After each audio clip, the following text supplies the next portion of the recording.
peace that prevails. Peace I leave with you, my peace I give to you. Not as the world gives do I give to you. Let not your heart be troubled, neither let it be afraid. John chapter 14 and verse 27. Many have the misunderstanding that when they come to Jesus, life will transform into a bed of roses. But the truth of the matter is, the life that Jesus invites us to is not a cushy one. The reason is, we live in a fallen world, and so the consequences of sin and the fall are many.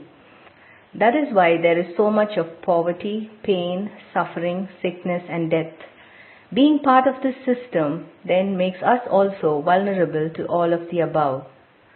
Moreover, when Jesus called people to follow him and be his disciples, he was categorical that those who came after him were most assuredly going down the hard and narrow way that Jesus walked.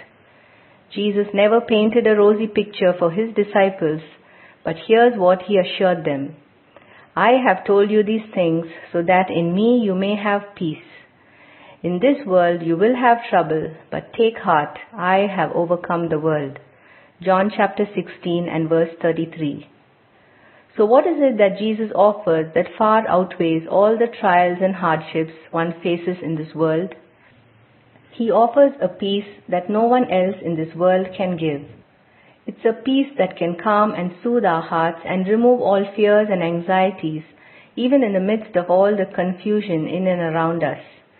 It's the greatest assurance that since he has overcome the world, if we allow him to live and reign within us, we too can be overcomers. The next time we are faced with those issues in relationships, stress at work, financial crisis, health issues, death of a loved one, environmental concerns, political unrest, global uncertainties, and anything else that can disturb our peace, let's go to the Lord who can fill our hearts with his divine peace. Someone said it beautifully, peace is not the absence of trouble, but the presence of Christ. There's also an important word of exhortation by Paul in Romans chapter 12 and verse 18. Do everything possible on your part to live in peace with everybody. Let us make it our resolve to be those channels of peace wherever we are. Here's an amazing promise from the Lord in Isaiah chapter 54 and verse 10. Though the mountains be shaken and the hills be removed, yet my unfailing love for you will not be shaken, nor my covenant of peace be removed, says the Lord, who has compassion on you. If you were blessed by this devotion, kindly share it with others.